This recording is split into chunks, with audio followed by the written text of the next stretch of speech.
In this video, we are going to look at what dilutions are in chemistry, how to calculate them using a very easy equation.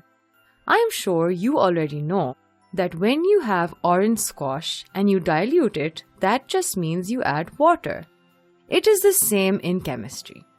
Dilution is the process of adding water or another solvent to a solution to decrease the concentration, exactly the same as your orange squash. You have it strong, or you can add more water and make it weaker. So, you just need to remember that to dilute a solution means to add more solvent to a set amount of solute, therefore increasing the total amount of solution and decreasing the concentration. So why do we dilute things in chemistry?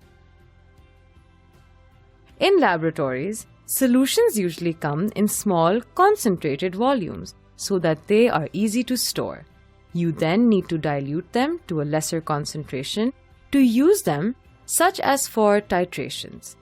But dilutions are really important for many other things, such as for doctors and in microbiology. The good news is that there is a very easy equation to help us calculate dilutions. M1V1 equals M2V2.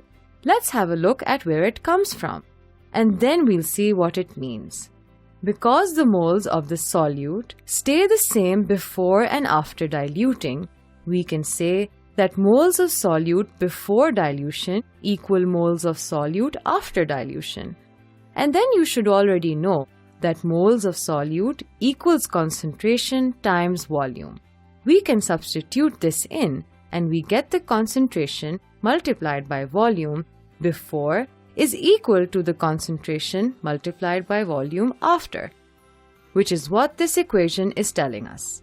I'm just going to pause this video for 5 seconds, long enough for you to save that equation to memory. M1V1 equals M2V2. Could it be any simpler?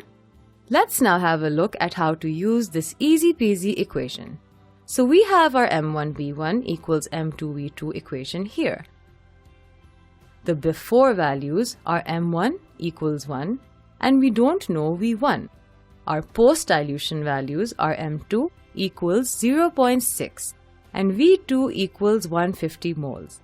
Substituting in these values, we get 1 times V1 equals 0.6 times 150.